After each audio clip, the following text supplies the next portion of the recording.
இன்றைக்கான வேத வாசிப்பு சங்கீதம் 25ஆம் அதிகாரம். கர்த்தாவே, உம்மிடத்தில் என் ஆத்துமாவை உயர்த்துகிறேன். என் தேவனே, உம்மை நம்பியிருக்கிறேன். நான் வெட்கப்பட்டு போகாதபடி செய்யும். என் சத்துருக்கள் என்னை மேற்கொண்டு மகிழ விடாதேயும். உம்மை நோக்கி காத்திருக்கிற ஒருவரும் வெட்கப்பட்டு போகாதபடி செய்யும். முகாந்திரம் இல்லாமல் துரோகம் பண்ணுகிறவர்களை வெட்கப்பட்டு போவார்களாக. கர்த்தாவே, உம்முடைய வழிகளை எனக்கு தெரிவியும். உம்முடைய பாதைகளை எனக்கு போதித்தருளும். உம்முடைய சத்தியத்திலே என்னை நடத்தி என்னை போதித்தருளும். நீரே என் இரட்சிப்பின் தேவன். உம்மை நோக்கி நாள் முழுதும் காத்திருக்கிறேன். கர்த்தாவே, உம்முடைய இரக்கங்களையும் உம்முடைய காருண்யங்களையும் நினைத்தருளும். அவைகள் அநாதி காலம் முதல் இருக்கிறதே. என் இளவயதின் பாவங்களையும் என் மீறுதல்களையும் நினையாதிரும்.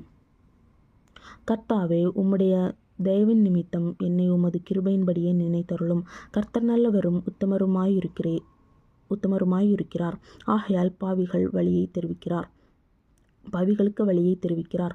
சாந்த குணமுள்ளவர்களை நியாயத்திலே நடத்தி சாந்த குணமுள்ளவர்களுக்கு தமது வழியை போதிக்கிறார். கர்த்தருடைய உடன்படிக்கையும் அவருடைய சாட்சிகளையும் கைக்கொள்கிறவர்களுக்கு அவருடைய பாதைகளெல்லாம் கிருபையும் சத்தியமும் ஆனவைகள். கர்த்தாவே, என் அக்கிரமம் பெரிது. உம்முடைய நாமத்தின் நிமித்தம் அதை மன்னித்தருளும். கர்த்தருக்கு பயப்படுகிற மனுஷன் எவனோ அவனுக்கு தாம் தெரிந்து கொள்ளும் வழியை போதிப்பார். அவன் ஆத்துமா நன்மையில் தங்கும். அவன் சந்ததி பூமியை சுதந்தரித்து கொள்ளும். கர்த்தருடைய இரகசியம் அவருக்கு பயந்தவர்களிடத்தில் இருக்கிறது. அவர்களுக்கு தம்முடைய உடன்படிக்கையை தெரியப்படுத்துவார். என் கண்கள் எப்போதும் கர்த்தரை நோக்கி கொண்டிருக்கிறது. அவரே என் கால்களை வலைக்கு நீங்களாக்கி விடுவார்.